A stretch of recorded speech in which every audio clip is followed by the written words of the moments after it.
Hello students, welcome to जीवन classes. आज की इस वीडियो में हम बात करेंगे यूनिट नंबर 5 की। अप्लाइड फिजिक्स फर्स्ट के यूनिट नंबर 4 को हमने कंप्लीट कर लिया था लास्ट वीडियो में। जो स्टूडेंट्स लास्ट वीडियो नहीं देख पाए हैं वो वीडियो के डिस्क्रिप्शन में जाइएगा और वहां पर सभी वीडियोज़ के लिंक दिए हुए हैं, वहाँ पर जाकर के आप सभी वीडियो वॉच कर सकते हैं। आइए आज स्टार्ट करते हैं यूनिट नंबर 5 जो है ग्रहों एवं उपग्रहों की गतियाँ। अप्लाइड फिजिक्स फर्स्ट के यूनिट नंबर 5 है ग्रहों एवं उपग्रहों की गतियाँ, motion of planets and satellites. ठीक है, motion of planets and satellites. अब देखिएगा, हम सबसे पहले इंट्रोडक्शन की बात कर लेते हैं। तो इंट्रोडक्शन में हमें दिया हुआ है, सबसे पहले ग्रह की बात करें। आइए पहले हम कलर चेंज कर लेते हैं। चलिए, ग्रह की बात करें तो ब्रह्मांड में किसी तारे के परितः।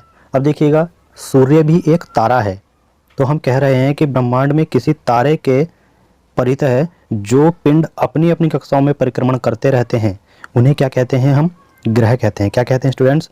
उन्हें हम ग्रह कहते हैं। आइए बात कर लेते हैं उपग्रह की। उपग्रह की अगर हम बात करें तो उपग्रह इस प्रकार से हम परिभाषित कर सकते हैं कि वे प्राकृतिक आकाशीय पिंड, अब आकाशीय पिंड बोल सकते हैं या हम कह सकते हैं कि कृत्रिम पिंड, जो मानव द्वारा बनाए गए यंत्र हैं उन्हें हम बोल सकते हैं। वे प्राकृतिक आकाशीय पिंड या कृत्रिम पिंड जो ग्रहों की परिक्रमा उस ग्रह के गुरुत्वाकर्षण के कारण करते हैं उन्हें हम क्या बोलेंगे? उपग्रह बोलेंगे। वह उपग्रह कहलाते हैं। अब देखिए, जैसे सूर्य, ग्रहों तथा उनके उपग्रहों के इस परिवार को सूर्य है और ग्रह हैं और उन ग्रहों के उपग्रह हैं, तो उन्हीं को हम क्या बोलते हैं? सोलर सिस्टम बोलते हैं, सौर परिवार बोलते हैं। कभी कभी क्वेश्चन आ जाता है कि सौर परिवार किसे कहते हैं? तो सूर्य, ग्रहों तथा उनके उपग्रहों के सभी समूह को हम क्या बोलते हैं? सौर परिवार बोलते हैं, एक परिवार बोलते हैं। ठीक है, नेक्स्ट हम बात करते हैं गुरुत्वाकर्षण बल की। गुरुत्वाकर्षण बल काफ़ी ज़्यादा इंपॉर्टेंट है, इसको ध्यान से समझिएगा। ब्रह्मांड के किसी दो, ठीक है, ब्रह्मांड के कोई भी दो कण या पिंड के मध्य गुरुत्व के कारण लगने वाला आकर्षण बल क्या कहलाता है? गुरुत्वाकर्षण बल कहलाता है। इस ब्रह्मांड में, इस यूनिवर्स में जो भी कोई दो कण ले लें और उनके बीच में जो भी गुरुत्व के कारण गुरुत्वाकर्षण बल लगता है, ठीक है, गुरुत्व के कारण एक आकर्षण बल लगता है। एक तो उनकी ग्रेविटी होगी, गुरुत्वाकर्षण होगा, ठीक है, और उन दोनों की अपनी ग्रेविटी के कारण एक बल लगेगा जो होगा आकर्षण बल। उसी को हम क्या कहेंगे? गुरुत्वाकर्षण बल कहेंगे। और यह क्या होगा? सदैव आकर्षण का होता है, यानी कि यह सदैव अपनी और वस्तुओं को खींचता है। उसी को हम क्या कहते हैं? गुरुत्वाकर्षण बल कहते हैं। नेक्स्ट, यदि हम बात करें ग्रहों की गति संबंधी केपलर के नियम की, तो Kepler's law of planetary motion, ग्रहों की गति संबंधी केपलर के नियम क्या हैं? आइए देख लेते हैं। सबसे पहले बात करें कि टाइको ब्रह कौन थे? टाइको ब्रह एक खगोलीय वैज्ञानिक थे। टाइको ब्रह के खगोलीय परीक्षणों के आधार पर केपलर ने सौर परिवार में सूर्य की परिक्रमा करने वाले ग्रहों की गति के संबंध में 3 नियम दिए थे। अब वे 3 नियम कौन कौन से थे? आइए उसके बारे में बात कर लेते हैं। देखिए, वे 3 नियम थे। प्रथम नियम हमारे पास था कक्षाओं का नियम। कक्षाओं का नियम यानी कि लॉ ऑफ ऑर्बिट्स। यह क्या कहता है कि प्रत्येक ग्रह सूर्य के परितः दीर्घवृत्ताकार पथ पर, यानी कि इलिप्टिकल पाथ पर गति करता है तथा सूर्य उस दीर्घवृत्ताकार के किसी एक फोकस यानी कि नाभि पर होता है। तो यह कहता है प्रथम नियम कि प्रत्येक ग्रह सूर्य के प्रति दीर्घवृत्ताकार पथ में गति करता है और जो सूर्य है उस दीर्घवृत्ताकार पाथ के फोकस में होता है, यानी कि नाभि पर होता है, बिल्कुल बीचों बीच होता है। बात कर लेते हैं द्वितीय नियम की। द्वितीय नियम कहता है क्षेत्रीय चाल का नियम, लॉ ऑफ एरिया वेलोसिटी। क्षेत्रीय चाल का नियम क्या कहता है? आइए इसको देख लेते हैं। किसी ग्रह के कक्षीय चाल यानी कि प्लैनेट ऑफ ऑर्बिट, किसी ग्रह के कक्षीय तल में ग्रह तथा सूर्य को मिलाने वाली रेखा समान समयांतरालों में समान क्षेत्र तय करती है। तो इसी के आधार पर केपलर ने कहा कि केपलर का ग्रहों की गति का द्वितीय नियम वास्तव में ग्रह के कोणीय संवेग संरक्षण का नियम है। कभी कभी आपसे ये मालूम कर लेगा कि ग्रह के कोणीय संवेग संरक्षण का नियम कौन सा नियम है? तो केपलर का ग्रहों की गति का द्वितीय नियम जो है वह ग्रह के कोणीय संवेग संरक्षण का नियम है। अब देखिए तृतीय नियम क्या कहता है। तृतीय नियम क्या है कि परिक्रमण काल का नियम। परिक्रमण काल के नियम में ग्रह का सूर्य के परितः परिक्रमण काल टी का वर्ग उसकी दीर्घवृत्ताकार कक्षा के अर्ध दीर्घ अक्ष आर की तृतीय घात के अनुक्रमानुपाती होता है। यानी कि जो टी का स्क्वायर है ग्रह का सूर्य के प्रति परिक्रमण काल टी का स्क्वायर जो होगा वह दीर्घवृत्ताकार कक्ष के अर्ध दीर्घ अक्ष आर की 3 घात के समानुपाती होगा। अब जब हम इसका समानुपाती का साइन हटाएंगे तो एक कांस्टेंट आ जाता है जिसको हम बोलते हैं के। तो ये के जो है ये हो जाता है नियतांक और हमारे पास आ जाता है टी स्क्वायर इक्वल टू के आर पावर 3। चलिए नेक्स्ट है केपलर के नियमों के न्यूटन के निष्कर्ष। केपलर के नियमों से न्यूटन ने कुछ निष्कर्ष निकाले थे। न्यूटन जो कहते हैं वो क्या है कि देखिए, न्यूटन ने अपनी खोज में पाया कि अधिकांश ग्रह जैसे बुध व प्लूटो को छोड़कर जो कि सूर्य के निकटस्थ तथा दूरस्थ ग्रह हैं, सूर्य के परितः लगभग वृत्ताकार कक्षाओं में गति करते हैं। क्या कहा था? जब न्यूटन ने खोज की तो उन्होंने पाया कि अधिकांश ग्रह बुध और प्लूटो को छोड़कर जो कि सूर्य के निकटस्थ तथा दूरस्थ ग्रह हैं, सूर्य के परितः लगभग वृत्ताकार कक्षाओं में गति करते हैं। अतः कहने का मतलब यह है कि वृत्ताकार कक्षा में त्रिज्य वेक्टर की तथा स्वयं ग्रह की रेखीय तथा कोणीय चालें क्रमशः v तथा ओमेगा नियत रहेंगी। क्या रहेंगी? v यानी कि जो है इसका रेखीय वेग और कोणीय वेग जो है दोनों नियत रहेंगे। अब हम इसे मान लेते हैं कि माना कि r त्रिज्या का कोई वृत्ताकार पथ में चलने के कारण जो है m द्रव्यमान के ग्रह पर केंद्र यानी कि सूर्य की ओर अभिकेंद्र बल F लगता है। केंद्र की ओर सूर्य की ओर अभिकेंद्र बल F लगता है तो F equal to M V square upon R होता है। ये हमें सभी पता है कि अभिकेंद्र बल F equal to M V square upon R होता है। अब हम जानते हैं कि V equal to R omega होता है और W इक्वल टू होता है 2 पाई n। ओके, तो n equal to 1 upon T होता है, तो इसी के साथ ओमेगा इक्वल टू हम लिख सकते हैं 2 पाई 1 अपॉन टी। तो देखिएगा यहाँ पर हमने V equal to R omega लिखा, तो यहाँ पर जब हम करेंगे देखिए m आर ओमेगा स्क्वायर और ये भी स्क्वायर हो जाएगा, अपॉन में आर है तो एक से कैंसिल हो जाएगा, तो क्या आएगा एम आर ओमेगा स्क्वायर। अब देखिए ओमेगा को हम क्या लिख सकते हैं? ओमेगा को लिख सकते हैं हम 2 पाई 1 अपॉन टी। तो देखिए 2 पाई अपॉन टी ओमेगा, तो ओमेगा इसका स्क्वायर हो जाएगा। अब यहाँ से हम अगर एफ की वैल्यू निकालें तो देखिए 2 का वर्ग है तो 4 आया, पाई स्क्वायर है, एम और आर एज इट इज हैं, अपॉन में टी स्क्वायर, और टी स्क्वायर को हम क्या बोलते हैं? परिक्रमण काल बोलते हैं। अब देखिए, परंतु वृत्तीय कक्षा के लिए केपलर के तृतीय नियम से क्या कहता है? टी स्क्वायर समानुपाती होता है किसके? आर क्यूब के, या हम कह सकते हैं टी स्क्वायर इक्वल टू के आर क्यूब। तो यहाँ पर अगर हम आर की वैल्यू रख दें, यहाँ पर देखिएगा, यहाँ पर अगर हम आर की वैल्यू रख दें, जैसे कि ये हमें एफ इक्वल टू दिया हुआ है तो ये हमारे पास एफ ये आया। अब यहाँ पर हम देखते हैं कि अगर टी की वैल्यू इसमें रख दें, यहाँ पर नीचे हमने टी की वैल्यू को रख दिया है, तो टी की वैल्यू रखने पर हम क्या कह सकते हैं कि जो भी हमारे पास ये 4 पाई स्क्वायर एम आर, ठीक है, ये हमारे पास एज इट इज रहेगा, और जो टी स्क्वायर है इसकी वैल्यू हम कहाँ से रखेंगे? यहाँ से रखेंगे, के आर क्यूब, ये नीचे आ जाएगा। ठीक है, अब 4 पाई स्क्वायर अपॉन के ये जो होगा ये हमारे पास कांस्टेंट होगा, ये बाहर आ जाएगा। अब बचेगा हमारे पास जो ब्रैकेट्स में एम अपॉन आर क्यूब। इसी के साथ जो भी हमारे पास ये कांस्टेंट है ये कहाँ चला जाएगा? समानुपाती के साइन में चला जाएगा। तो हम कह सकते हैं कि एफ समानुपाती एम अपॉन आर स्क्वायर। क्या कह सकते हैं? एफ समानुपाती एम अपॉन आर स्क्वायर। और इस प्रकार न्यूटन ने यह निष्कर्ष निकाले कि जो ग्रह पर एक बल अभिकेंद्र आरोपित होता है, अभिकेंद्र बल आरोपित होता है, जिसकी दिशा क्या होती है? सूर्य की ओर होती है, और वो कौन क्या बल होगा? वो होगा एफ समानुपाती एम अपॉन आर स्क्वायर। इस बल का परिमाण ग्रह तथा सूर्य के बीच की दूरी के वर्ग के व्युत्क्रमानुपाती होता है, यानी कि जो आर स्क्वायर है उसके व्युत्क्रमानुपाती होता है। अब यह बल ग्रह के द्रव्यमान के अनुक्रमानुपाती होता है, यानी कि जो एफ है वो है समानुपाती एम अपॉन आर स्क्वायर। तो देखिए बीच की दूरी आर के वर्ग के व्युत्क्रमानुपाती है और एम के समानुपाती है, ये समानुपाती बोल सकते हैं या फिर अनुक्रमानुपाती। ठीक है, तो एम के अनुक्रमानुपाती है और बीच की दूरी आर के वर्ग के व्युत्क्रमानुपाती है।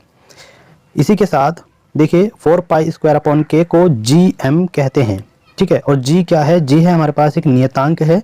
ठीक है, और एम क्या है? वो है एम जो है वह मास है जो पूरे संपूर्ण ग्रह का है। तो देखिए सूर्य तथा ग्रह के बीच लगने वाला बल इनके द्रव्यमानों के गुणनफल के समानुपाती तथा बीच की दूरी आर के वर्ग के व्युत्क्रमानुपाती होता है। तो जी क्या है? एक नियतांक है, और एम क्या है? सूर्य का मास है, और स्मॉल एम क्या है?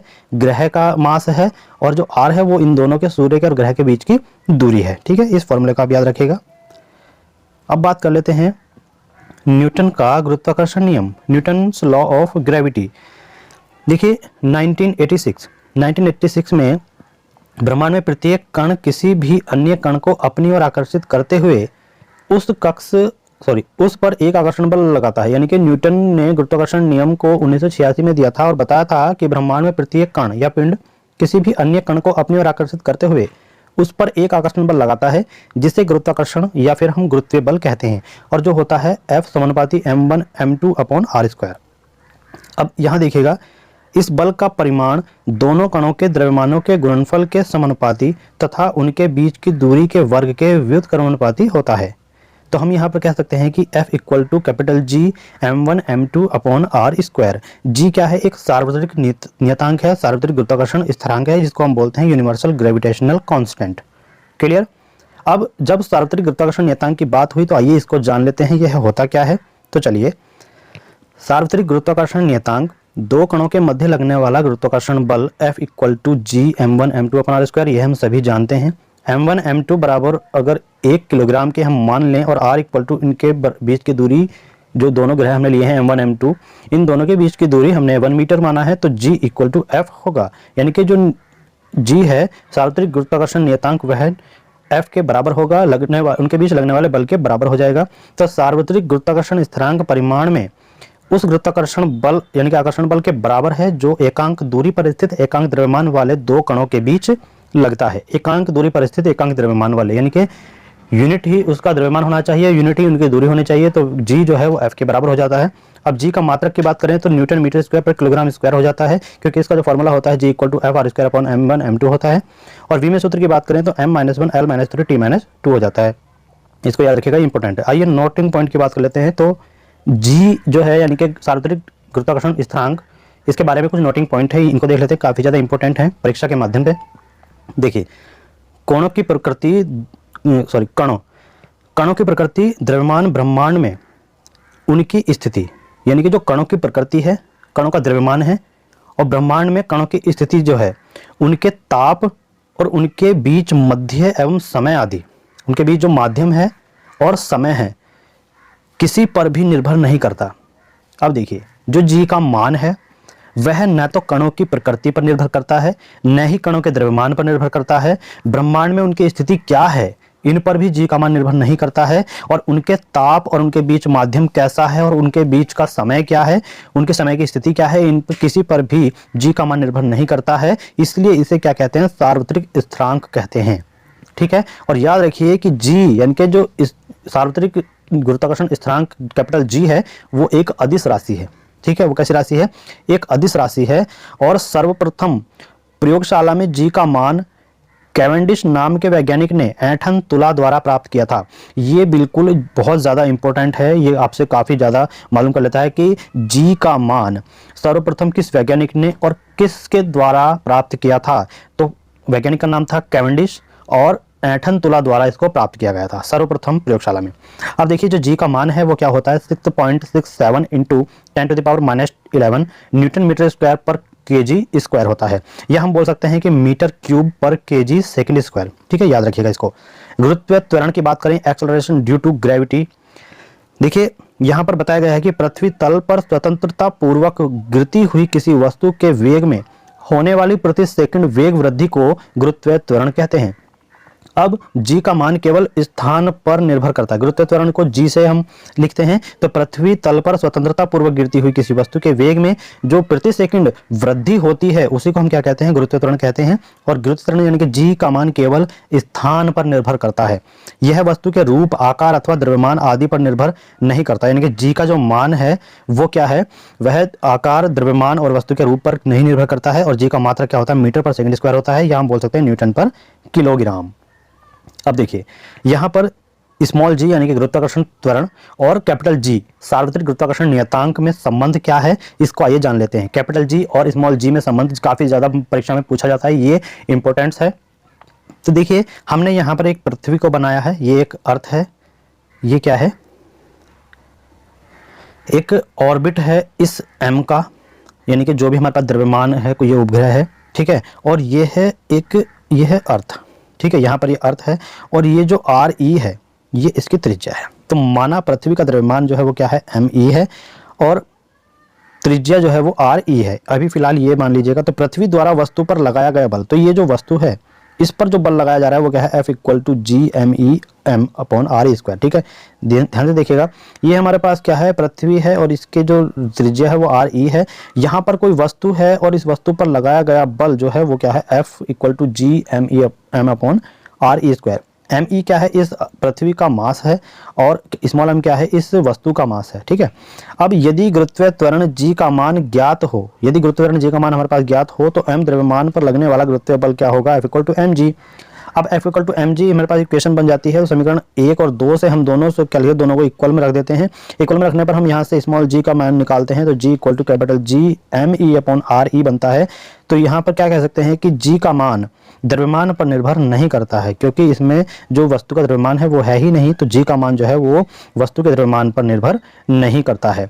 अब यहाँ पर हम दूसरी बात को कहें कि पृथ्वी के गुरुत्वीय त्वरण g के मान में परिवर्तन कैसे कैसे होता है, तो g के मान में परिवर्तन के निम्न कारण है, कौन कौन से। पृथ्वी की सतह पर g के मान में परिवर्तन, सबसे पहले पृथ्वी के आकार के कारण होता है। पृथ्वी के आकार के कारण कैसे होगा, पृथ्वी को गोलाकार मानने पर उसकी सतह पर g का मान निम्न रूप में प्राप्त होता है। अगर हम गोलाकार माने तो हमारे पास ये g का मान प्राप्त होगा, g equal to capital GME upon RE square. परंतु वास्तव में पृथ्वी पूरी तरह गोलाकार नहीं है, बल्कि दोनों ध्रुवों पर कैसी है, दबी हुई है। तो पृथ्वी के ध्रुवों पर g का मान जो है वो मैक्सिमम होता है और पृथ्वी के भूमध्य रेखा पर g का मान मिनिमम होता है। इन दोनों पॉइंट को आप याद रखिएगा, ये दोनों पॉइंट काफी ज्यादा इंपॉर्टेंट है। पहला, पृथ्वी के ध्रुवों पर g का मान मैक्सिमम होता है, पृथ्वी के भूमध्य रेखा पर g का मान क्या होता है, मिनिमम होता है। आइए जान लेते हैं कुछ और पॉइंट, पृथ्वी के घूमने के कारण g के मान में परिवर्तन कैसे होता है। तो पृथ्वी पश्चिम से पूरब की ओर नियत चाल से घूर्णन गति करती है, तो इसका आवर्तकाल क्या होता है, 24 घंटे होता है। ठीक है, क्या होता है, 24 घंटे होता है। एक चक्कर पूरा करने में लगा समय आवर्तकाल कहलाता है, और तो वो क्या होता है, 24 घंटे। अब यदि पृथ्वी घूमना बंद कर दे, यदि पृथ्वी घूमना बंद कर दे तो ध्रुवों के अतिरिक्त प्रत्येक स्थान पर जो है g का मान वृद्धि हो जाएगी, g के मान में क्या हो जाएगी, वृद्धि हो जाएगी, अतः वस्तुओं का भार जो है वो क्या हो जाएगा, बढ़ जाएगा। ठीक है, यदि पृथ्वी भूमध्य रेखा पर सबसे ज्यादा तथा ध्रुवों पर सबसे कम होती है, ठीक है, और यह वृद्धि कैसी होती है, ध्रुवों पर सबसे कम और भूमध्य रेखा पर सबसे ज्यादा होगी। अब बात कर लेते हैं नेक्स्ट की, तो पृथ्वी तल के ऊपर जाने पर g का मान में प्रभाव। तो पृथ्वी तल से ऊपर जाने पर g का मान क्या होता है, घट जाता है, यानी कि जैसे ये पृथ्वी है इसके ऊपर आप जाते रहेंगे तो g का मान जो है वो क्या होता रहेगा, घटता रहेगा। ठीक है, अब पृथ्वी तल के नीचे यानी कि अंदर जाने पर g का मान जब भी घटेगा।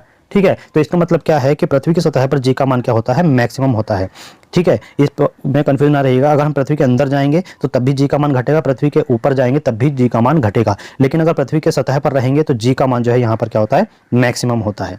पृथ्वी के केंद्र पर g का मान क्या हो जाता है, 0 हो जाता है। और भारहीनता यानी कि वेटलेस कैसे, किस बात पर निर्भर करती है, तो देखिएगा भारहीनता की दिशा के लिए, भारहीनता की दशा के लिए गुरुत्वीय त्वरण g का मान 0 होना चाहिए। जब g का मान 0 होगा तो वो क्या होगा, भारहीनता की कंडीशन होगी। तो g का मान 0 निम्न परिस्थिति में हो सकता है, कैसे, जब वस्तु गुरुत्व के प्रभाव में स्वतंत्रता पूर्वक गिर रही हो, जब वस्तु बाह्य अंतरिक्ष में शून्य गुरुत्व वाले स्थान पर हो, या पृथ्वी के केंद्र पर हो। ये 3 कंडीशन ऐसी है जहां पर g का मान 0 होगा और हम भारहीनता की कंडीशन को डेवलप कर सकते हैं। आइए देखते हैं गुरुत्वीय विभव क्या होता है। ग्रेविटेशनल पोटेंशियल की बात करें तो अनंत से किसी वस्तु पर एकांक द्रव्यमान को लाने में जो कार्य करना पड़ता है उसे उस बिंदु का गुरुत्व विभव कहते हैं। यानी कि कोई बिंदु है, उस पर हम क्या कर रहे हैं कि एक अनंत से कोई वस्तु को हम वहां पर ला रहे हैं, तो एकांक द्रव्यमान को लाने में जो कार्य करना पड़ेगा उसी को हम क्या कहेंगे, उस बिंदु का गुरुत्व विभव कहेंगे। अब इसको हम Vg से प्रदर्शित करते हैं गुरुत्व विभव को, और Vg equal to capital W upon M होता है, यानी कि जिसे हम कह सकते हैं कि किया गया कार्य अपॉन जो हम एकांक द्रव्यमान का जो भी पिंड हम वहां से अनंत से ला रहे हैं उसका मास। तो देखिए ये एक निगेटिव होता है, ठीक है, और निगेटिव जो होता है ये निगेटिव में हमेशा सदैव ऋणात्मक में लिखा जाएगा, और v में सूत्र क्या होगा, m0 L2 और t-2 होगा। पृथ्वी के गुरुत्वीय क्षेत्र में पृथ्वी के केंद्र से r दूरी पर गुरुत्व विभव क्या हो जाएगा, देखिए v equal to minus GME upon RE, यानी कि g क्या होगा, सार्वत्रिक गुरुत्वाकर्षण नियतांक होगा, और me क्या होगा, me होगा हमारे पास पृथ्वी का मास, और यहाँ पर r हो जाएगा पृथ्वी की त्रिज्या। तो पृथ्वी की सतह पर देखिए r equal to capital RE हो जाएगा, तो Vg इक्वल टू क्या हो जाएगा, माइनस GME अपॉन RE। इसी तरीके से हम बात कर लेते हैं गुरुत्वीय क्षेत्र के बारे में, यानी कि ग्रेविटेशनल फील्ड के बारे में। तो किसी वस्तु के चारों ओर वह क्षेत्र जिसमें स्थिर हर वस्तु को वह अपनी ओर आकर्षित करती है। देखिए, किसी वस्तु के चारों ओर वह क्षेत्र जिसमें हर वस्तु को वह अपनी ओर आकर्षित करती है, उस वस्तु का गुरुत्वीय क्षेत्र कहलाता है। गुरुत्वीय क्षेत्र की तीव्रता की बात करें, इंटेंसिटी ऑफ ग्रेविटेशनल फील्ड की, तो इसमें हम कह सकते हैं कि गुरुत्वीय क्षेत्र में किसी वस्तु या किसी बिंदु पर एकांक द्रव्यमान की वस्तु पर कार्य करने वाला बल ही उस बिंदु पर गुरुत्व क्षेत्र की तीव्रता कहलाता है। और इसे हम क्या करते हैं, आई से प्रदर्शित करते हैं, तो I equal to F upon M हो जाएगा। और इसकी यूनिट की बात करें तो न्यूटन पर केजी हो जाता है। अब यहाँ पर देखिए एफ और एम की वैल्यू रख दें तो एफ की वैल्यू क्या होती है, G M E M upon R square होती है। तो यहाँ पर हम क्या लिख सकते हैं, G M E M upon M R square, तो एम से एम कैंसिल आउट अगर कर दें तो G M E upon R square हो जाएगा। अब यहाँ पर देख सकते हैं कि वी में सूत्र क्या बनता है, M zero L one T minus two, और आई की वैल्यू हमारे पास बन जाती है, देखिए ये आई है, आई की वैल्यू बन जाती है G M E upon R square, ठीक है। परंतु पृथ्वी की सतह पर गुरुत्व त्वरण क्या हो जाएगा, small G equal to G M E upon R square. M जो होगा वो होगा हमारे पास, यानी कि जो एम ई है वो पृथ्वी का द्रव्यमान होगा, और जी सार्वत्रिक नियतांक है, और आर ई क्या है, पृथ्वी की सतह पर जो है उसकी त्रिज्या है, और इसकी यूनिट क्या हो जाएगी, मीटर पर सेकंड स्क्वायर होती है। गुरुत्व स्थिति ऊर्जा की बात करें तो ग्रेविटेशनल पोटेंशियल एनर्जी, तो देखिए किसी वस्तु को अनंत से गुरुत्व क्षेत्र के अंदर किसी बिंदु तक लाने में जो कार्य किया जाता है उसे उस बिंदु पर वस्तु की स्थिति ऊर्जा कहते हैं, ठीक है, उस बिंदु पर स्थिति ऊर्जा कहलाती है। तो देखिए यहाँ पर हमें दिखाया गया है चित्र के माध्यम से कि ये क्या है, पृथ्वी है, इसका मास जो है एम ई है, और इसके केंद्र से यहाँ पर हम देख रहे हैं कि कोई यहाँ पर ये वस्तु है अनंत पर, और यहाँ पर बी पॉइंट, सी पॉइंट और डी पॉइंट है, ठीक है। तो हमें क्या करना है, अनंत से इस बी पॉइंट पर इस एम को लाया गया है, ठीक है, जो कि कहाँ से, पृथ्वी के केंद्र से, और यहाँ बी पॉइंट तक एक्स दूरी है, और पृथ्वी की त्रिज्या कितनी है, आर ई है, और डी पॉइंट तक आर दूरी है, और पृथ्वी की सतह से डी पॉइंट तक क्या है, एच दूरी है, जो हाइट कहलाएगी, ठीक है। अब यहाँ पर ध्यान से देखिएगा कि अनंत पर गुरुत्व स्थिति ऊर्जा क्या होती है, जीरो होती है, ये हम सभी जानते हैं। और देखिए अदिश राशि है जो हमारे पास स्थिति ऊर्जा है, अदिश राशि है, और मात्रा क्या है इसका, जूल है, ठीक है। प्रूफ के लिए अगर हम बात करें तो प्रूफ के लिए देखिएगा, माना कि पृथ्वी का द्रव्यमान जो है वो क्या है, एम ई है, तथा त्रिज्या क्या है, आर ई है। पृथ्वी के केंद्र ओ से, ये ओ केंद्र है, एक्स दूरी पर एम द्रव्यमान का एक पिंड बिंदु बी पर रखा गया है। यहाँ से देखिएगा एक्स दूरी पर एम द्रव्यमान का एक पिंड जो है बिंदु बी पर रखा गया है, और बिंदु बी पर रखा गया है, तो हम क्या कह सकते हैं कि न्यूटन के गुरुत्वाकर्षण के नियम अनुसार पृथ्वी द्वारा पिंड पर लगने वाला जो आकर्षण बल है वो क्या होगा, F equal to G M E M upon X square होगा। क्यों, क्योंकि पृथ्वी के केंद्र से बिंदु तक की दूरी, जो बिंदु बी पर द्रव्यमान रखा हो उसकी दूरी कितनी है, आर है, ठीक है, तो आर स्क्वायर होगा, और एक्स है तो एक्स स्क्वायर होगा, ठीक है। तो इसीलिए हम क्या कह सकते हैं कि F equal to G M E M upon X square. अब माना कि पिंड को बल की दिशा में बिंदु से, जो हमारे पास बिंदु बी है उसे सी तक अत्यंत सूक्ष्म दूरी डी एक्स द्वारा चलाया जाता है। अब यहाँ पर देख लेते हैं कि जो हमारे पास बिंदु बी पर एम द्रव्यमान था उसको बिंदु सी तक लाया जाता है, और बिंदु बी से सी तक की दूरी कितनी है, इसमें बहुत ही अत्यंत अल्प है, तो डी एक्स है, इसको हम मान लेते हैं। अब कह सकते हैं कि माना पिंड को बल की दिशा में, बल क्या है, केंद्र की ओर लग रहा है, तो बल की दिशा में ही हम इसको चला रहे हैं, तो सी तक अत्यंत सूक्ष्म दूरी dx द्वारा चलाया जाता है। अतः पिंड को b से c तक लाने में किया गया कार्य हम कह सकते हैं dw equal to F D X हो जाएगा, ठीक है। और थीटा इक्वल टू क्या है, जीरो है, क्योंकि f की दिशा में ही हम जो है उसका विस्थापन कर रहे हैं, तो थीटा इक्वल टू जीरो, तो F D x cos theta, तो कॉस जीरो इक्वल टू 1 होता है, तो dw इक्वल टू क्या हो जाएगा, ये हो जाएगा एफ डी एक्स, ठीक है। अब हम कह सकते हैं कि अत्यंत जो अनंत से डी बिंदु तक पिंड को लाने में किया गया कार्य, अर्थात डी बिंदु पर पिंड की गुरुत्व स्थिति ऊर्जा क्या होगी, तो u इक्वल टू डब्ल्यू ने किया गया कार्य, और किया गया कार्य क्या है, समाकलन infinity to R D W, infinity चला रहे हैं कहाँ तक, आर दूरी तक लाए हैं, तो हम यहाँ पर डी डब्ल्यू की वैल्यू रख देते हैं। डी डब्ल्यू की वैल्यू हमारे पास यहाँ पर थी, तो वो थी एफ डी एक्स। अब यहाँ पर हम क्या करेंगे, एफ की वैल्यू रखेंगे G M E M upon X square, और यहाँ पर यह हमें मिल जाएगा जी एम ई एम, ये हमारे पास क्या हो जाएगा, कॉन्स्टेंट है, और बाकी अंदर जो है 1 अपॉन एक्स स्क्वायर हो जाएगा। अब एक्स स्क्वायर यानी कि 1 अपॉन एक्स स्क्वायर को जब हम ऊपर ले जाएंगे तो एक्स की पावर -2 हो जाती है, सभी जानते हैं। अब इसका इंटीग्रेशन कर दिया, इंटीग्रेशन करने पर क्या होता है, देखिएगा एक्स की पावर n का इंटीग्रेशन क्या होता है, एक्स की पावर n प्लस 1 होता है, एक्स की power n plus 1 upon n plus 1, इस तरीके से हम करते हैं। तो देखिए यहाँ पर एक्स की पावर क्या है, -2 है, एक्स की पावर क्या है, -2 है, तो देखिए एक्स की पावर -2 प्लस 1 और नीचे -2 प्लस 1 हो जाएगा, ठीक है। अब यहाँ पर जब हम इसको ओपन करते हैं तो सबसे पहले हम क्या करेंगे, सबसे पहले हम लिखते हैं अपर लिमिट, ठीक है। तो देखिएगा एक्स की पावर -2 प्लस 1 है, तो हम, और नीचे क्या है, -2 प्लस 1 है, ठीक है। तो यहाँ पर देखिए एक्स की जगह पर सबसे पहले हम क्या रखेंगे, आर रखेंगे, तो आर की पावर कितना हो जाएगा, देखिए -2 और प्लस 1, तो हो जाएगा -1, और अपॉन में क्या हो जाएगा, ये -1, ठीक है। तो यहाँ पर हम क्या लिख सकते हैं, अब देखिए यहाँ पर आर की पावर -1 है, तो इसको हम लिखते हैं 1 अपॉन आर, और ये माइनस यहाँ पर ये वाला माइनस जो है यहाँ पर लिखा जाएगा, ठीक है। तो क्या हो जाएगा, -1 अपॉन एक्स हो जाएगा, सॉरी -1 अपॉन आर, ठीक। और इसके बाद देखिए ये हो गया -1 अपॉन आर। अब इसके बाद हमें क्या करना है, हमें ये लोअर लिमिट भी रखनी है, तो लोअर लिमिट में यानी इन्फिनिटिव की जैसे ही हम वो करेंगे तो -2 अपॉन यानी कि -2 प्लस 1 और अपॉन -1, तो ये क्या हो जाएगा 1 अपॉन इन्फिनिटिव माइनस के, 1 अपॉन इन्फिनिटिव हमेशा क्या होता है, 0 होता है, इस बात को ध्यान रखिएगा, 1 अपॉन इन्फिनिटिव क्या होता है, 0 होता है, ठीक है, तो ये क्या हो गया हमारे पास 0 वैल्यू। अब इसको हम रखेंगे, देखिए इसको हम देखिए कैसे किस तरीके से करते हैं।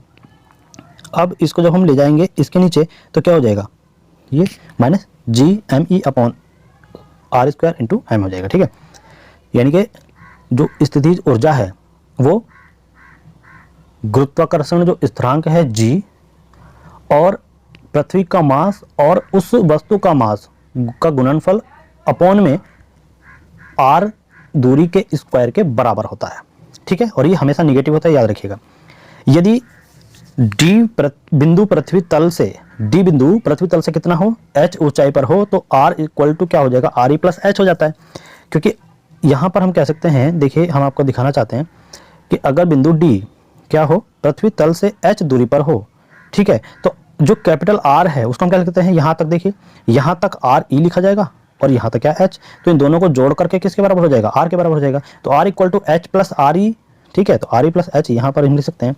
अब R के स्थान पर हम क्या लिख सकते हैं, RE अपॉन H नीचे लिख दिया। पृथ्वी तल के लिए R इक्वल टू R, ये तो था बिंदु D पर। अब पृथ्वी तल के अगर हम पहुंचे तो पृथ्वी तल पर यानी कि यहीं पर, तो क्या होगा, इसकी जो त्रिज्या है यहाँ तक, इसकी जो त्रिज्या है यहाँ तक ही हो जाएगा RE। तो RE R इक्वल टू रखने पर तो पृथ्वी सतह पर गुरुत्व स्थितिज ऊर्जा क्या हो जाएगी, आपकी बार R की जगह पर हम क्या लिखेंगे, RE रख देंगे। ठीक है, तो ये हो जाएगी। देखिए लेकिन जो स्थितिज ऊर्जा का जो मेन फॉर्मूला होता है वो क्या होता है, U equal to minus GME और ये हो जाएगा M अपॉन R। ठीक, अब ये R कहाँ पर है, ये R है आपका पृथ्वी तल से H ऊंचाई पर। ठीक है, पृथ्वी तल से R ऊंचाई पर है ये। ठीक है, R ऊंचाई पर है पृथ्वी तल के केंद्र से, पृथ्वी के केंद्र से R दूरी पर। ठीक, ये हो जाएगा। अब यदि हम बात करें पृथ्वी के केंद्र से R दूरी पर है, अब अगर हम बात करें कि पृथ्वी तल से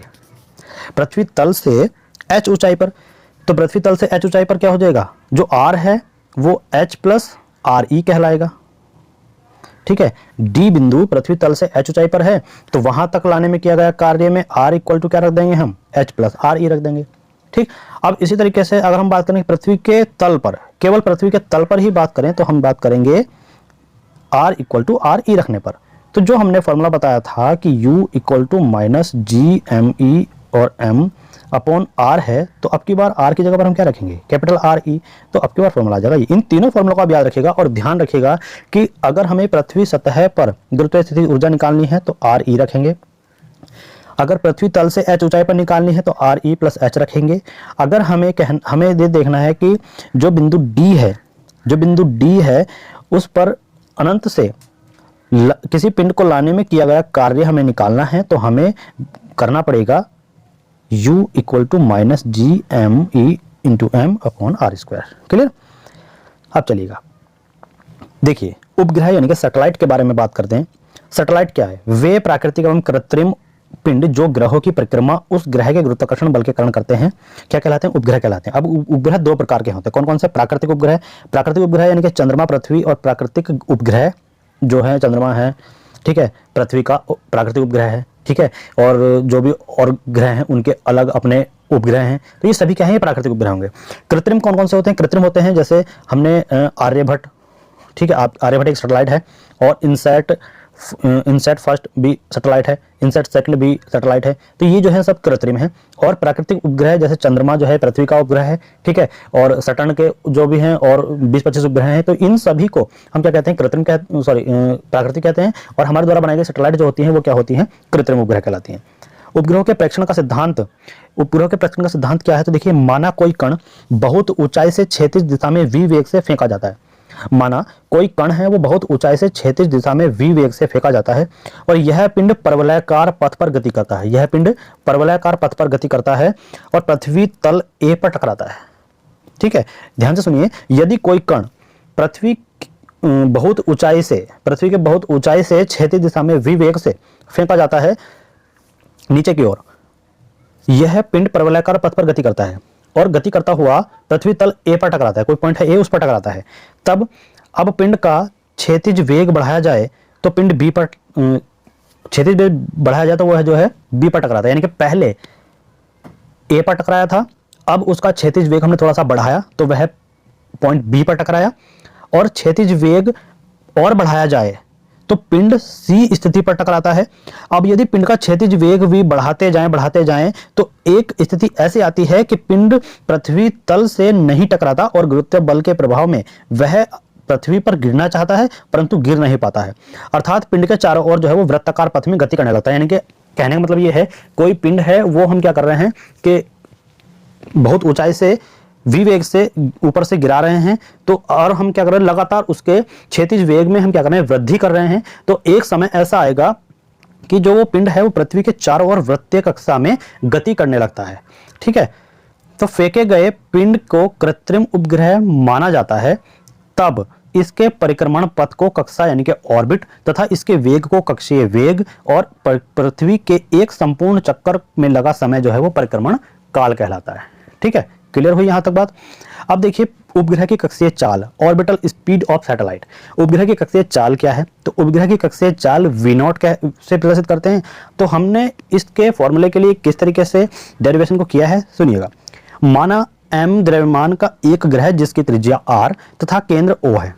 क्लियर, उसकी सतह से h दूरी पर m द्रव्यमान का एक उपग्रह कक्षीय चाल v0 से ग्रह के चारों ओर त्रिज्या r कौन सी, r प्लस h को वृत्ताकार पथ पर परिक्रमण कर रहा है। इस स्थिति में ग्रह द्वारा उपग्रह पर आरोपित गुरुत्वाकर्षण बल यानी कि जो भी हमारे पास गुरुत्वाकर्षण बल है वो क्या होता है, F=g(m)/r²। ठीक है, यदि उपग्रह को वृत्तीय गति के लिए आवश्यक बल, यदि उपग्रह को वृत्तीय गति के लिए आवश्यक बल कौन सा, अभिकेंद्र बल mv²/r प्रदान करता है, अतः जो g है m/r² इक्वल टू किसके हो जाएगा, mv0² के। यहां पर स्मॉल m से स्मॉल m कैंसिल आउट हो रहा है। ठीक है, एक r से एक r कैंसिल आउट हो जाएगा, तो v² इक्वल टू कितना हो जाएगा, gm/r। ठीक, अब v के यहां से हम क्या करेंगे, स्क्वायर को हटा देंगे तो इधर जब जाएगा तो ये रूट बन जाएगा, तो क्या हो जाएगा, v0 इक्वल टू gm/r और ये हो जाएगा रूट के अंदर हो जाएगा। अब r को हम क्या लिखेंगे, r प्लस h, क्योंकि ये h ऊंचाई पर हम बता रहे हैं। ठीक है, तो उपग्रह की कक्षीय चाल v0 द्रव्यमान पर निर्भर नहीं करती है। अब द्रव्यमान पर निर्भर क्यों नहीं करती, क्योंकि इसमें कोई द्रव्यमान आ ही नहीं रहा, जो हमें वस्तु है वो वस्तु के द्रव्यमान पर निर्भर नहीं करती है। भिन्न भिन्न द्रव्यमानों के उपग्रह किसी ग्रह के चारों ओर एक ही कक्षा में समान कक्षीय चाल से परिक्रमण करते हैं। ठीक है, कोई कितना भी वजन का हो, कोई कितना भी द्रव्यमान रखता हो, वह समान कक्षीय चाल से गति करते रहते हैं।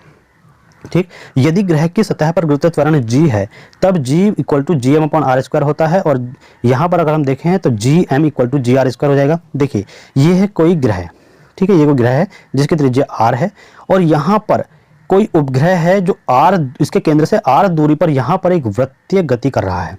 ठीक है, कितना, ये इसकी सतह से h ऊंचाई पर। ठीक है, यहाँ पर v0 वेग से गति कर रहा है, तो gm का मान समीकरण में रखने पर यानी कि v0 equal to gm/r plus r h था, ये वाला देख लेगा यहाँ पर gm/r। ठीक है, तो gm की वैल्यू हम क्या रखेंगे, gr², तो यहाँ पर ये बन जाएगा। अब इसके बाद हमें क्या करना है, जो कैपिटल R है उसको हम बाहर निकालेंगे, क्योंकि r² है, बाहर आ जाएगा तो ये r बनेगा, और यहाँ पर g/r प्लस h बचेगा। अब देखिए यहाँ h का मान v0 पर निर्भर करता है, यहाँ h का मान क्या है, v0 पर निर्भर करता है, यानी कि h बढ़ेगा तो v0 क्या होगा, घटेगा। h बढ़ेगा तो v0 घटेगा, यानी कि उपग्रह की जो वेलोसिटी है वो घटेगी। तो यदि उपग्रह के अत्यंत समीप हो, यदि उपग्रह ग्रह के अत्यंत समीप हो तो जो h है वो बहुत ही छोटा होगा किससे, r से, तब v0 जो है वो क्या होगी, मैक्सिमम होगी, यानी कि जितना दूर जाएगा, जितना h ज़्यादा होगी उतना ही v0 जो है वो कम होती चल जाएगी, और अगर h जितना कम होगा वो v0 जो है उतना ही ज़्यादा होगा। तो हम लिख सकते हैं कि v0 max equal to root gm/r equal to gr। क्यों, क्योंकि हम कह सकते हैं कि जो हमारे पास gm है, ठीक है, gm है वो क्या था, gr² था। ठीक है, तो यहाँ पर gm को gr² रखा और अपॉन में r है, तो r से r कैंसिल, तो बचेगा क्या, gr बचेगा वो रूट में, तो यहाँ पर हमारे पास हो जाता है रूट में gr। ठीक है, इसको देखिए। और पृथ्वी के तल के समीप परिक्रमण करते उपग्रह के लिए g का मान क्या है, वो 9.8 मीटर पर सेकंड स्क्वायर होगा। तो r इक्वल टू re, और re की वैल्यू क्या होती है, 6.4 इंटू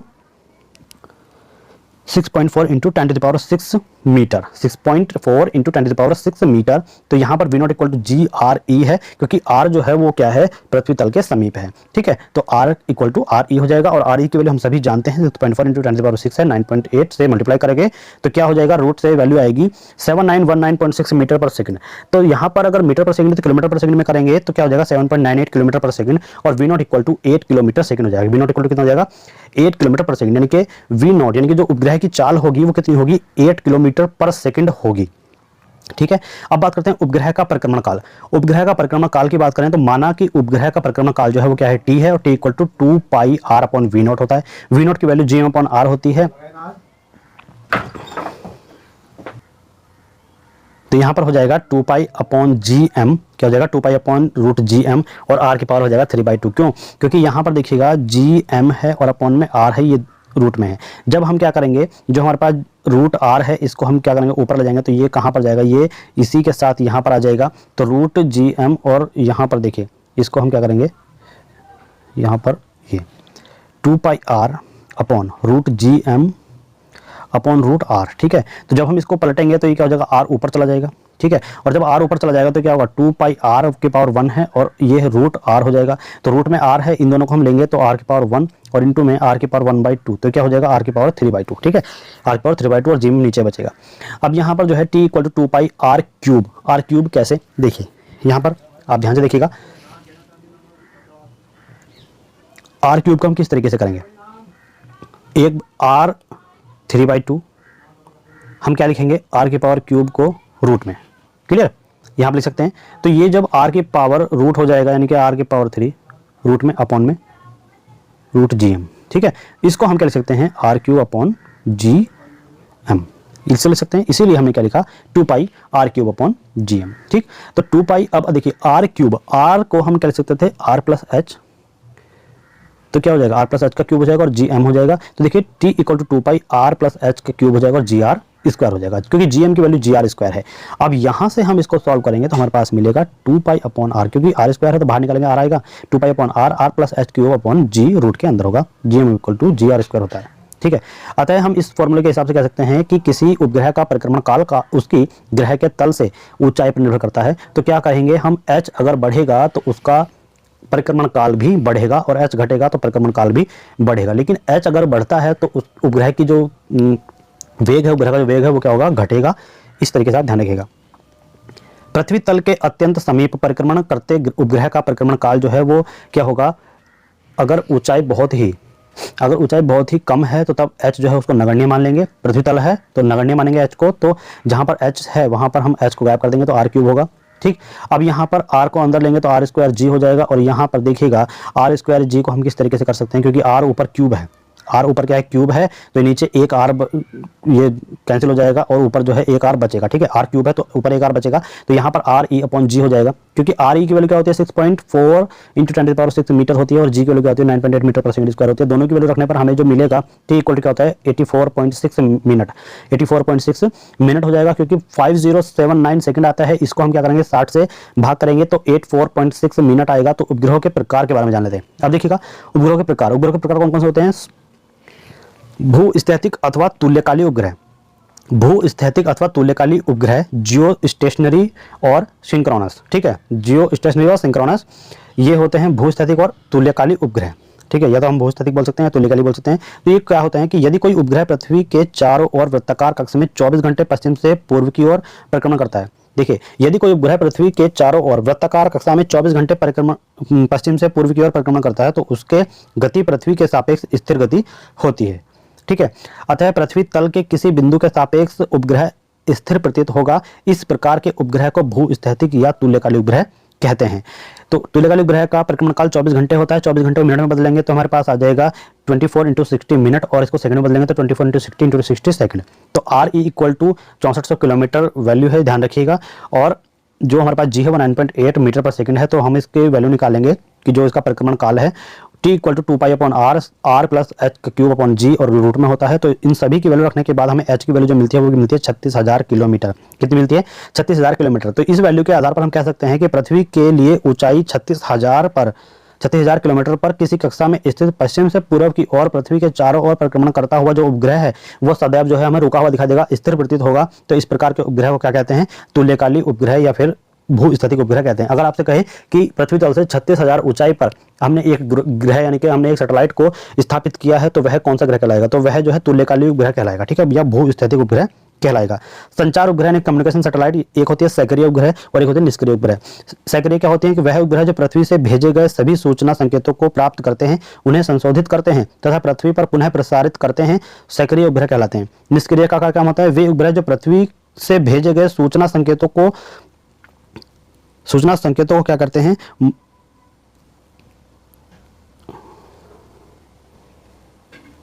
वे उपग्रह जो पृथ्वी से भेजे गए सूचना संकेतों के लिए मात्र परिवर्तन का कार्य करते हैं। किसका परिवर्तन का कार्य करते हैं? वे निष्क्रिय उपग्रह कहलाते हैं। और जो परिवर्तन करके क्या करते हैं? पृथ्वी पर पुनः प्रसारित करते हैं, वे सक्रिय उपग्रह कहलाते हैं, ठीक है। अब बात करते हैं भू-स्थितिक उपग्रह प्रेक्षण यान की। भू-स्थितिक उपग्रह प्रेक्षण यान यानी कि geosynchronous satellite launch vehicle, GSLV। तो भू-स्थितिक उपग्रह अथवा किसी संचार उपग्रह को उसकी कक्षा में पहुंचाने के लिए जिस प्रक्षेपण यान का उपयोग किया जाता है उसे क्या कहते हैं? भू-स्थितिक उपग्रह कहते हैं, यानी कि भू-स्थितिक उपग्रह प्रेक्षण यान कहते हैं, ठीक है। तो इसमें नोटिंग पॉइंट है, भारत में इसरो की फुल फॉर्म क्या है? Indian space research organisation. तो भारत में इसरो द्वारा विकसित एवं अत्याधुनिक नवनिर्मित तथा जो है 18 दिसंबर 2014 में सफलतापूर्वक प्रक्षेपित भू-स्थितिक उपग्रह प्रेक्षण यान GSLV MK-30 GSLV MK-3 3 ईंधन चरणों वाला प्रक्षेपण यान है, जो प्रत्येक चरण में क्रमशः ठोस, तरल और अति प्रशीतित चरण, ठीक है, अति प्रशीतित चरण का उपयोग किया जाता है। यानी कि 3 ईंधन वाले चरण है, ऐसा प्रक्षेपण यान स्थापित किया था और वो है GSLV MK-3।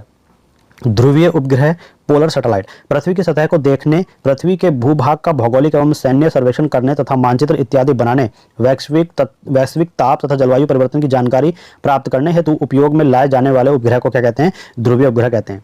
इसमें यह ध्रुवीय कक्षा पृथ्वी तल के बहुत समीप लगभग 600 से 800 किलोमीटर की ऊंचाई पर होती है तथा इसमें उपग्रह का परिक्रमण काल जो है लगभग क्या होता है? 96 से 100 मिनट होता है। क्लियर? अब देखिए, ध्रुवीय उपग्रह प्रक्षेपण यान polar satellite launch vehicle PSLV, अभी GSLV की बात की थी, अभी क्या है? PSLV। ध्रुवीय उपग्रह को उसकी कक्षा में पहुंचाने के लिए जिस प्रक्षेपण यान का प्रयोग किया जाता है उसे ध्रुवीय उपग्रह प्रक्षेपण यान कहते हैं। नोट पॉइंट में हम देखें तो भारत में इसरो द्वारा विकसित एक अत्याधुनिक नवनिर्मित PSLV 4 चरणों वाला प्रक्षेपण यान है, जिसके प्रथम तथा तृतीय चरणों में ठोस ईंधन प्रणोदक निकाय तथा द्वितीय एवं चतुर्थ चरण में तरल प्रणोदक निकाय का प्रयोग किया जाता है, ठीक है, क्लियर। अब बात कर लेते हैं उपग्रह की बंधन ऊर्जा, binding energy of A satellite. तो किसी ग्रह के परितः परिक्रमण करते हुए उपग्रह में गतिज ऊर्जा तथा स्थितिज ऊर्जा दोनों ही प्रकार की ऊर्जा होती हैं। तो कैसे होती हैं? आइए, गुरुत्वीय स्थितिज ऊर्जा, गुरुत्वीय क्षेत्र में अपनी स्थिति के कारण किसी पिंड में जो ऊर्जा होती है, अपनी स्थिति के कारण जो ऊर्जा होती है उसे पिंड की गुरुत्वीय स्थितिज ऊर्जा कहते हैं। और गुरुत्वीय क्षेत्र में किसी बिंदु पर स्थित पिंड की गुरुत्वीय स्थितिज ऊर्जा का मान गुरुत्वीय बल द्वारा उस पिंड को अनंत से उस बिंदु तक लाने में किए गए कार्य के ऋणात्मक मान के बराबर होता है। ऋणात्मक मान यह दर्शाता है कि स्थितिज ऊर्जा है वो आकर्षण बल के कारण है। अब देखिए, जब कोई पिंड ग्रह के अनंत दूरी पर होता है तब उसकी स्थितिज ऊर्जा का मान 0 होता है, ये हम पहले बता चुके हैं। और इसको हम स्थितिज ऊर्जा को U से प्रदर्शित करते हैं, उसका मात्रक जूल होता है और यह कैसी राशि है? अदिश राशि है। चलिए, अब इसके डेरिवेशन की बात करें तो देख लिए, यहाँ पर माना पृथ्वी का जो संपूर्ण द्रव्यमान है वो हमने क्या माना है? ME माना है। उपग्रह का द्रव्यमान स्मॉल m है जो यहाँ पर है, ठीक है। और उपग्रह r त्रिज्या पर पृथ्वी के चारों ओर घूमता है एक वृत्ताकार पथ पर, ठीक है। तो पृथ्वी के गुरुत्वीय क्षेत्र में स्थित होने के कारण उपग्रह की स्थितिज ऊर्जा U = W और कहाँ से? अनंत से R तक होगी, ठीक। अनंत से कहाँ तक? R तक। तो यहाँ उपग्रह को अनंत से R तक लाने में प्राप्त कार्य क्या होगा? W = integration infinity to R FDR हो जाएगा। F की वैल्यू हम सभी जानते हैं, तो यहाँ पर F की वैल्यू रखने पर हमें क्या प्राप्त होगा? यहाँ पर GME m/r² dr हो जाएगा। और यहाँ पर जब हम इसका इंटीग्रेशन करेंगे तो हमें प्राप्त होगा U = -GME/r और इंटू में m, यानी कि ME क्या है? पृथ्वी का द्रव्यमान है। और m क्या है? m हमारे पास है, m जो है हमारे पास है वो जो ग्रह का जो उपग्रह है उसका मास है। तो हमारे पास क्या हो जाएगा? ME ग्रह का मास हो जाएगा और m जो है वो उपग्रह का मास हो जाएगा और r जो है वो क्या हो जाएगा? बीच की दूरी। तो हमारे पास U = क्या हो जाएगा? -GME m/r ये हो जाएगा। अब बात करते हैं हम गतिज ऊर्जा के बारे में हम बात करें। अब बात करते हैं गतिज ऊर्जा की। गतिज ऊर्जा उपग्रह की कक्षीय गति के कारण होती है। किसके कारण होती है? उपग्रह की कक्षीय गति के कारण होती है। यदि इस कक्षा में उपग्रह का कक्षीय चाल कितना हो जाए, v नॉट हो, तो उपग्रह की गति ऊर्जा जो होगी वो क्या होगी, equal to 1/2 m v naught square. और यहाँ पर v नॉट की जो वैल्यू है वो होगी G M E upon R. तो देखिए अब v नॉट की value G M E upon R root में होती है, यहाँ पर वर्ग स्क्वायर पहले से ही है तो यहाँ पर रूट कैंसिल आउट हो जाएगा। तो यहाँ पर k की वैल्यू निकलेगी, यानी कि गतिज ऊर्जा की वैल्यू निकलेगी G M E M upon 2r निकलेगी। इस फॉर्मूला को याद रखिएगा, ये काफ़ी ज़्यादा इंपॉर्टेंट है न्यूमेरिकल करने के लिए। उपग्रह की कुल यांत्रिक ऊर्जा की बात करें तो स्थितिज ऊर्जा और गतिज ऊर्जा दोनों को ऐड कर देंगे। ऐड करने पर हमें प्राप्त होगा यहाँ पर minus G M E M upon 2r, दोनों को ऐड करने पर प्राप्त होगा तो ये हो जाएगी इसकी कुल ऊर्जा। माइनस साइन जो है ग्रह व उपग्रह का परस्पर आकर्षण प्रदर्शित करता है, ये हमने पहले ही बता दिया है। और अतः हम यह कह सकते हैं कि उपग्रह को अपनी कक्षा से अनंत तक ले जाने के लिए अर्थात उसकी कुल ऊर्जा शून्य करने के लिए उपग्रह को ऊर्जा देना जो है वो आवश्यक है। और यही आवश्यक न्यूनतम ऊर्जा जो उसको उपग्रह को ऊर्जा दी जाती है अनंत तक ले जाने के लिए, ठीक है, उपग्रह को अपनी कक्षा से अनंत तक ले जाने के लिए जो उसको ऊर्जा दी जाती है वह क्या कहलाती है? उपग्रह की बंधन ऊर्जा कहलाती है। क्या कहलाती है? उपग्रह की बंधन ऊर्जा कहलाती है। और उपग्रह की बंधन ऊर्जा को हम क्या लिखते हैं? Minus E equal to G M E M upon R 2r, ठीक है। उपग्रह की बंधन ऊर्जा क्या होती है? Minus E equal to G M E M upon 2r। और एम ई क्या है? पृथ्वी का द्रव्यमान है, और एम क्या है? उस उपग्रह का द्रव्यमान यानी कि वस्तु का द्रव्यमान है। अब पलायन वेग की बात करें, पलायन वेग को वी ई से प्रदर्शित करते हैं। पलायन वेग तथा पलायन ऊर्जा की बात करें तो पलायन वेग वह न्यूनतम वेग है। देखिए पलायन वेग वह न्यूनतम वेग है जिससे किसी पिंड को पृथ्वी से ऊपर फेंकने पर पिंड पृथ्वी के गुरुत्वीय क्षेत्र से बाहर निकल जाता है, ठीक है, यानी कि पिंड जो है गुरुत्वीय क्षेत्र से बाहर निकल जाता है तथा पुनः पृथ्वी पर लौटकर वापस नहीं आता। पलायन वेग कहलाता है, यानी कि वो पलायन कर गया, जिस वेग से पलायन कर जाए वो पलायन वेग कहलाता है, ठीक है। अब पलायन वेग जो है वो फेंकने के लिए पिंड को दी गई गतिज ऊर्जा, ठीक है, पलायन वेग जो है वो क्या है? किसी पिंड को फेंकने के लिए पिंड को दी गई गतिज ऊर्जा पिंड की पलायन ऊर्जा कहलाती है, ठीक है। अब हम ये सब जानते हैं कि अनंत पर गुरुत्वीय स्थिति ऊर्जा कैसी होती है? शून्य होती है, ये हम सभी जानते हैं। तथा पृथ्वी तल पर m द्रव्यमान के पिंड की स्थिति ऊर्जा u निम्न होगी, u equal to G M E M upon R E. इस फॉर्मूले को याद रखिएगा। अब कह सकते हैं कि पृथ्वी तल से अनंत भेजने के लिए पिंड को पृथ्वी तल से अनंत में भेजा जा रहा है। बात को ध्यान से सुनिए, पिंड की जो गतिज ऊर्जा होगी वो क्या होगी, ठीक है, उसके बारे में जानेंगे। तो पिंड को पृथ्वी तल से अनंत में भेजने के लिए पिंड पर इतना ही यानी कि G M E M upon R E कार्य करना होगा। और यदि पिंड को G M E M upon R E के तुल्य गतिज ऊर्जा दे दी जाए तो वह पृथ्वी के गुरुत्वीय क्षेत्र से बाहर अंतरिक्ष में चला जाएगा, ठीक है, यही हमने पढ़ा है। अब देखिए पिंड को अनंत में भेजने के लिए दी गई जो गतिज ऊर्जा है वही क्या है? पलायन वेग कहलाती है। अब हम कह सकते हैं कि पृथ्वी तल पर यदि पिंड को G M E M upon R E के तुल्य, यानी तुल्य का मतलब होता है बराबर, गतिज ऊर्जा देने के लिए पलायन वेग वी ई से फेंका जाता है, तब काइनेटिक एनर्जी यानी कि जो गतिज ऊर्जा है वो 1/2 एम वी ई स्क्वायर होगी, ठीक है। और इसकी वैल्यू किसके बराबर होगी? G M E M upon R E के। तो वी इक्वल टू क्या हो जाएगा? √2 G M E upon R E. इसको याद रखिए। परंतु हम सभी जानते हैं कि जी एम इक्वल टू क्या होता है? G R square. तो G M equal to G R square हो जाएगा। तो यहाँ पर वैल्यू रखने पर हमें प्राप्त होगा ये। अब देखिए वी की वैल्यू जैसे ही हम रखेंगे तो यहाँ पर आर ई और यहाँ एक आर ई से कैंसिल आउट हो जाएगा तो 2 जी आर ई बचेगा। तो यहाँ पर क्या हो जाएगा? देखिए V E equal to root में 2 जी आर ई।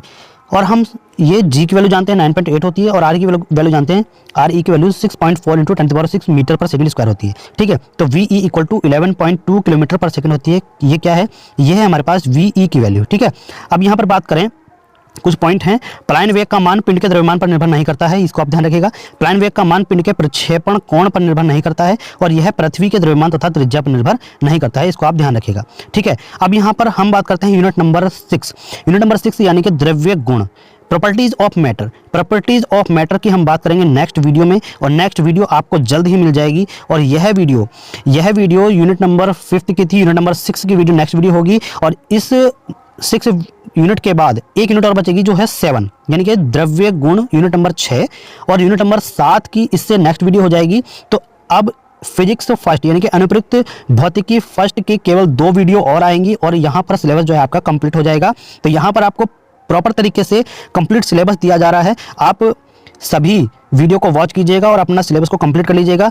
और कंप्लीट होने के बाद हम यहाँ पर देने वाले हैं आपको मोस्ट इंपॉर्टेंट न्यूमेरिकल क्वेश्चंस, जो आपके परीक्षा में काफ़ी ज़्यादा इंपॉर्टेंट हैं। तो स्टूडेंट्स, वीडियो को लाइक कीजिएगा, वीडियो को शेयर कीजिएगा। जो स्टूडेंट्स आपसे जुड़े हुए हैं उनको ये वीडियो देख करके कुछ फ़ायदा मिल सके। Thanks for watching.